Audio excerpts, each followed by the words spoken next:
generate our energy. They move through space and waves. Waves are all around us. Some waves we can see. Some we can hear. Some are invisible.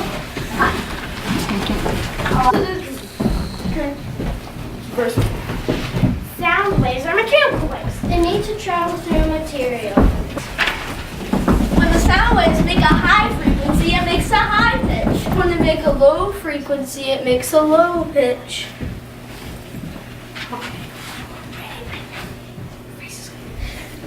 When there is a big amplitude, the sound is loud. When there is a small amplitude, the sound is quiet.